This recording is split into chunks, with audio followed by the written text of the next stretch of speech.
Ladies and gentlemen, Shedeur Sanders to the Raiders hype is currently building, and even some Raiders star players are chiming in. Plus, Tom Brady looks like he is not going to be able to buy a piece of the Las Vegas Raiders. I did not see this coming. Subscribe to me, Wi-Fi Willie, for more Raiders news. Let's break this down. So this was sort of surprising. Josh Jacobs did an interview recently, and he talked about all the teams that were pursuing him in free agency. He also talked about the fact that he did try to get the Raiders to match the Packers deal, and the Raiders were unable to do that. And honestly, I think it's good for both sides. Jacobs was able to get paid, and I think Zamir White for the Raiders is going to have a great year. But one of the coolest parts about this interview is Josh Jacobs said that the Chiefs, the Kansas City Chiefs, tried hard to sign him, but he was not down because he still has hate in his heart for the Chiefs. Not only did the Chiefs try to sign him, but the Bears, the Broncos, we know Sean Payton liked Josh Jacobs,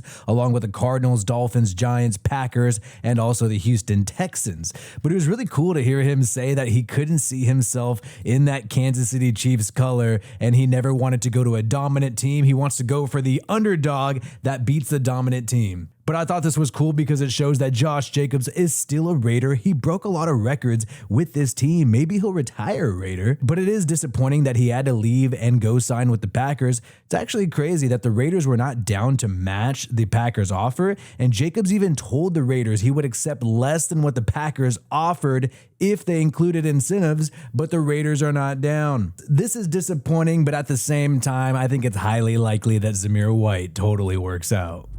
Hopefully things are working out with Mr. Jack Jones. Jack Jones, the cornerback of the Raiders, posted this screenshot of a text from an NFL representative who was trying to get a drug test from him. Now, this post has since been deleted. You actually try to go to the original tweet here. It does not exist. But Jack Jones posted this screen grab of a text message on his Instagram, on his Twitter account, and it was kind of sketchy. The NFL texted Jack Jones at 5 in the morning trying to get a urine and blood test from him at the team facility, and they said he only had a 3-hour window to complete it. He had to get it done by 8 a.m. and Jack Jones had a team meeting with the Raiders at 7:30 a.m. And they texted him back an hour later saying, "Hey, did you receive my text? You got to do this test by 8 a.m. today. Please come by and see me." And Jack Jones was pissed off, saying, "Man, you texted me this early in the morning. I'm supposed to be notified earlier than that." Now the NFL is claiming there's this new protocol where technically they don't have to text you this early and blah, blah, blah, blah, blah. But at the end of the day, this just seems sort of sketchy. Jack Jones is randomly getting hit with the drug test here by the NFL, and the first game against the Los Angeles Chargers is like 1 week away. The Raiders desperately need Jack Jones to be on the football field. Now, it's already been over 24 hours. I think Jack Jones is likely good, or else we would have heard something.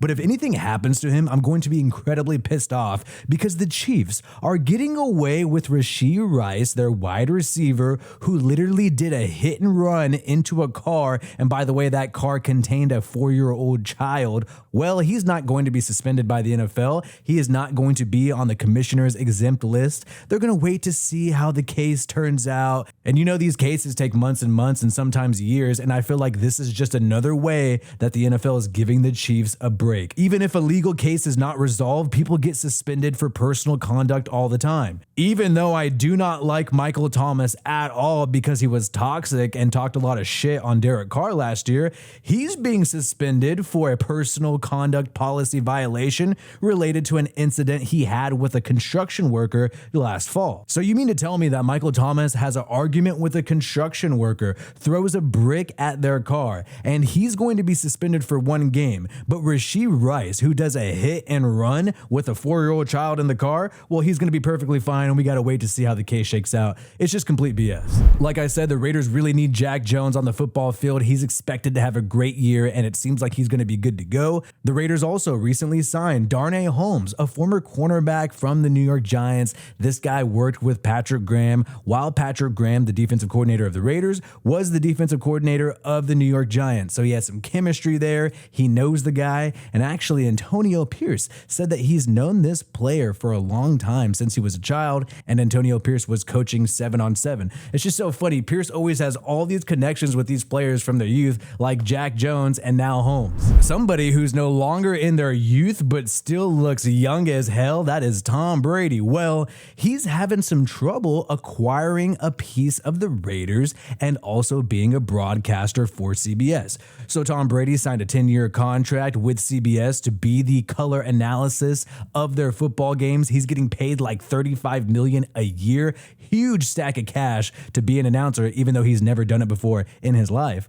Well, it turns out because Brady is trying to buy a piece of the Raiders, roughly 10% with the former Raider Richard Seymour, he's going to run into some trouble being a broadcaster. The NFL owners voted at the meeting that if Brady becomes a partial owner of the Raiders, he will have to abide by several restrictions as a broadcaster, including no access to practice or production meetings. And this is huge because these announcers, especially in primetime games, spend so much time with players, coaches, they're at the facilities. And the networks would not have them spend this much time at production meetings, at practices, unless it significantly helped them broadcast the game and give great analysis during the game. So this is already for certain that Brady cannot go to these meetings if he is a partial owner of the Raiders. And think about it, if you're CBS giving Brady roughly over $30 million a year to be a broadcaster, aren't you going to be a little pissed off that because he's a partial owner of the Raiders, he can't do the job that well, he can't perform to the best of his ability because he is not able to go to these production meetings? And think about it, the transaction for Brady to become a partial owner of the Raiders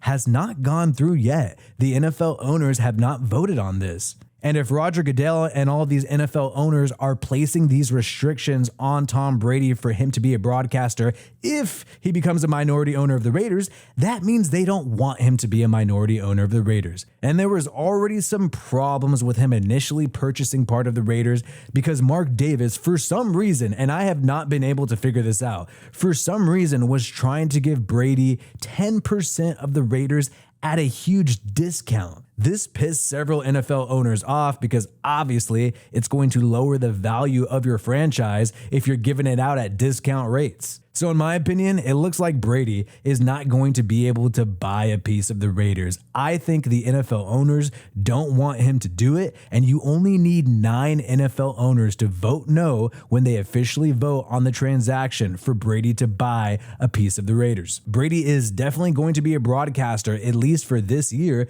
The NFL season is 1 week away. So at the very least, in my opinion, Brady's purchase of the Raiders will likely be delayed at least 1 year, or it won't happen at all. And thank God. I don't know, man, the thought of Brady buying a piece of the Raiders always seemed lame as a fan. Not only the tuck rule and everything, but Brady has always benefited from amazing treatment from the NFL referees. You never ever see Tom Brady get cracked at all whatsoever. And the Raiders have had the exact opposite treatment from the refs. And do we really want to see this guy who dominated the AFC, technically owned the AFC for a long time, eventually own part of the Raiders? I'm trying to buy a piece of the Raiders. I'm tired of owning just the Colts and the Bills.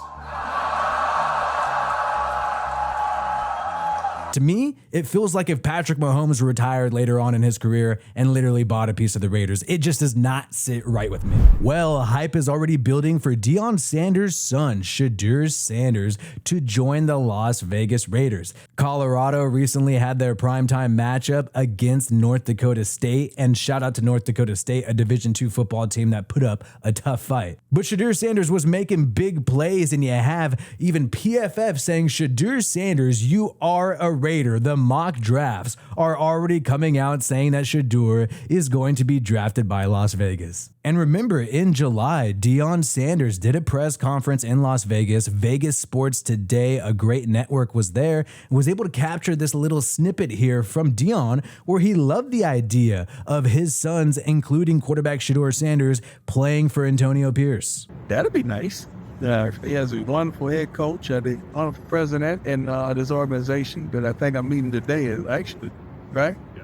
So That'll be nice. I'm looking around the state. So whether you like Shedeur Sanders or not, obviously he is going to be mocked to be a first-round pick quarterback in this upcoming 2025 draft. And it seems like he has caught the eye of Raiders players like Maxx Crosby, who had to tweet out last night that Shedeur is cooking. And to be honest, I do think Colorado is overrated. I mean, they barely beat a Division II team last night, but Shedeur looks like a great quarterback. He has the arm strength, has the athleticism, and I think he did a good job staying in the pocket and taking hits, and he would get the ball off and take hits several times. The dude is tough. You cannot deny that. But at the same time, I do find Dion and Shedeur and all of them very pretentious, very smug, and very annoying. It is not a stretch at all to say that Shedeur Sanders does have spoiled rich kid vibes.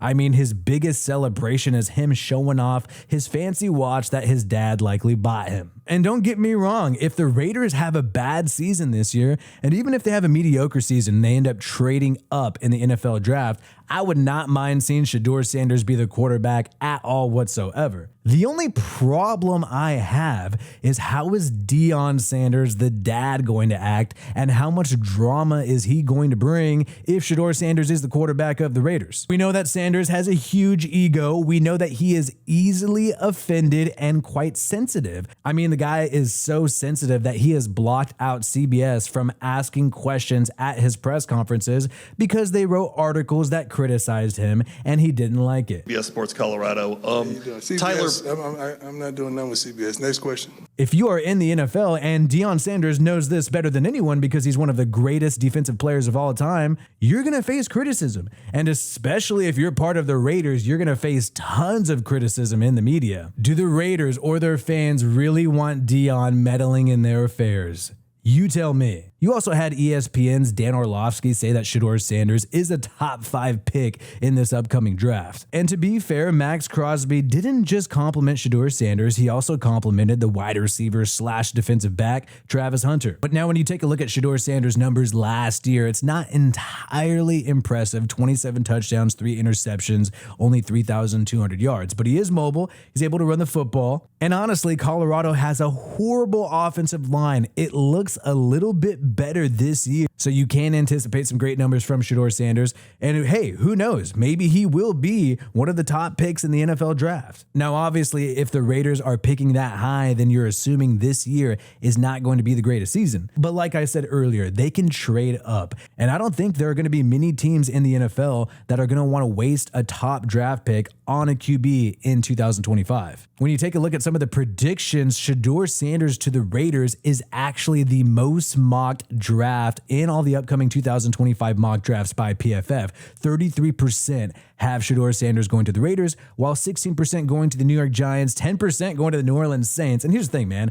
I do think the teams that would be drafting a QB high are the Raiders and the Giants. Don't think it's going to happen with the Saints because Derek Carr is pretty locked in there, and the Saints would eat too much money if they moved on from him next year. But other than those two teams, everybody else is pretty locked into their quarterback. Obviously, the Pittsburgh Steelers could come into play if Russell Wilson or Justin Fields does not work out. And maybe the Dallas Cowboys come into play if they decide not to extend Dak Prescott. But I think ultimately Dallas wants to get that done. It saves them money to get that deal done because they are going to be paying some dead cap money for Dak anyways, even if he's not on the team in 2025. So should the Raiders trade up for Shedeur Sanders in 2025? You let me know. My name is Wi-Fi Willie. Peace out, and I hope you have a good one.